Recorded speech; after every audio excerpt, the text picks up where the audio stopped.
السلام علیکم۔ الحمدللہ اللہ پاک نے مجھے عمرہ کی سعادت نصیب فرمائی ہے، اور یہ ویڈیو میں نے روضہ رسول صلی اللہ علیہ وسلم اور سنہری جالیوں کی بنائی ہے۔ جب میں وہاں حاضری کے لیے گیا تو میں نے یہ اسپیشل ویڈیو بنائی اور اس کو آپ کے ساتھ شیئر کر رہا ہوں۔ آپ بھی اس ویڈیو کو دیکھیں اور درود شریف پڑھیں، انشاءاللہ آپ کو ویڈیو دیکھتے ہوئے سکون آ جائے گا۔ مدینے کا سفر یہ نصیب والوں کو ملتا ہے۔ بس اللہ سے دعا ہے رب کریم ہمیں بار بار یہ سفر نصیب فرمائے، ان خوش نصیبوں میں ہمیں بھی شامل فرما لے جو آقا کے در پر بار بار حاضری دیتے ہیں، اور جب جائیں اے کاش مقبول حاضریاں نصیب ہوں۔ جو حج کو جا رہے ہیں، جو مدینے جا رہے ہیں، ہمیں بھی دعاؤں میں یاد رکھیے گا۔ اللہ کریم آپ کا یہ سفر قبول فرمائے۔ کیا خوبصورت بات امیر علیہ سنت لکھتے ہیں نا کہ وہاں کی حاضری کوئی نارمل بات نہیں ہے۔ آپ لکھتے ہیں وہاں ایک سانس مل جائے وہی ہے زیست کا حاصل، وہ قسمت کا دھنی ہے جو گیا دم بھر مدینے میں۔ وہاں ایک سانس مل جائے یہی ہے زیست کا حاصل، وہاں ایک سانس مل جائے یہی ہے زیست کا حاصل، وہ قسمت کا دھنی ہے جو گیا دم بھر مدینے میں۔ سبحان اللہ سبحان اللہ۔ یقین کریں ناظرین، مدینہ جو ہے نا وہ رازوں کی سرزمین ہے۔ وہاں بہت کچھ ہے جو شاید ہم دیکھ بھی نہ پائیں، ہمیں معلوم بھی نہ ہو، اور وہ کیوں نہ ہو؟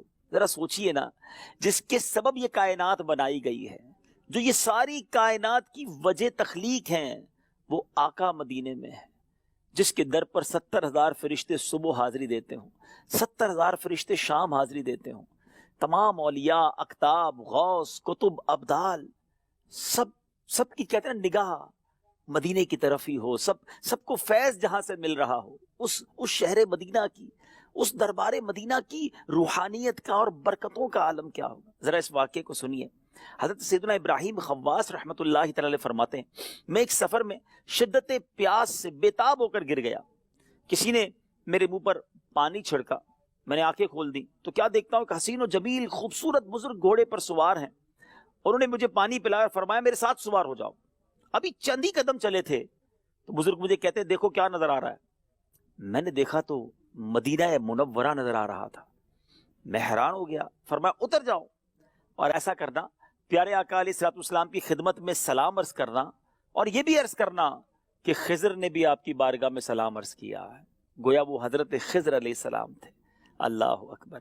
مدینے جانے والوں کی خدمت کی جاتی ہے، مدینے جانے والوں کا خیال رکھا جاتا ہے، مدینے حاضر ہونے والوں پر برکتیں نازل کی جاتی ہیں۔ سبحان اللہ سبحان اللہ۔ اللہ پاک مجھے بھی اور آپ کو بھی مقبول، اور جس کو کہتے ہیں نا کہ بس ایسی دیوانگی والی حاضری عطا فرمائے کہ وہ امیر علیہ سنت کا شعر یاد آ رہا ہے کہ کاش اس شان سے حاضری مجھ پہ دیوانگی چھا رہی ہو، ہر رکاوٹ وہاں ہٹ گئی، بس نظر میں ہوں شاہ مدینہ۔ کاش سے شان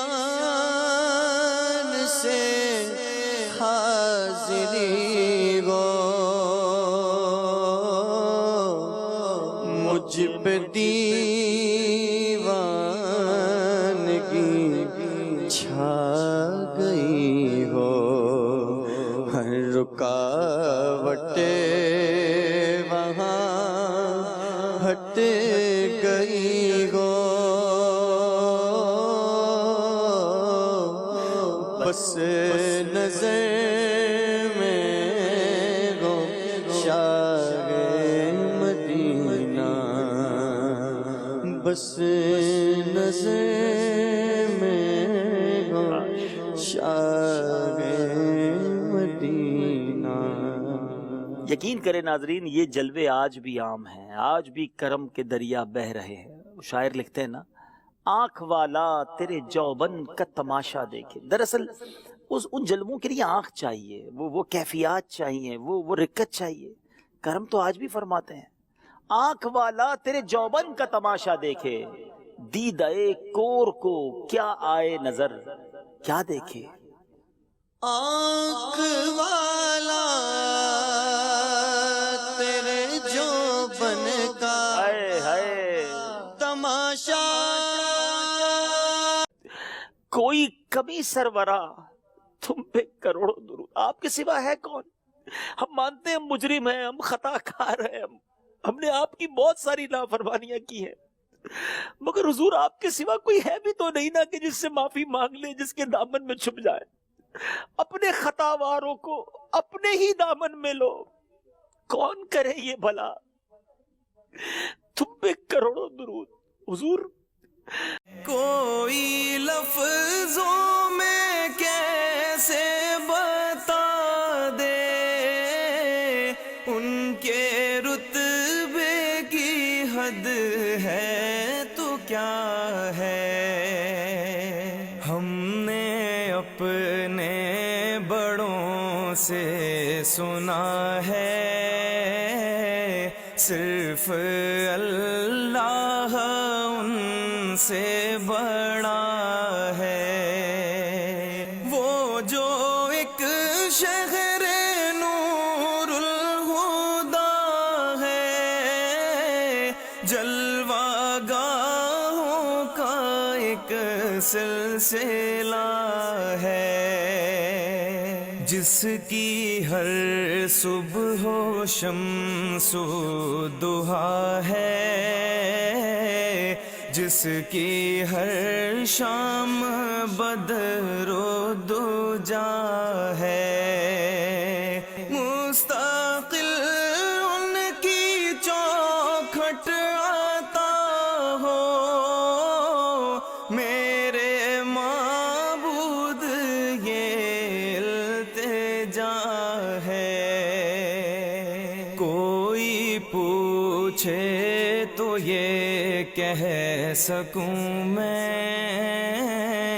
باب جبریل میرا پتہ ہے، سارے نبیوں کے عہدے بڑے ہیں،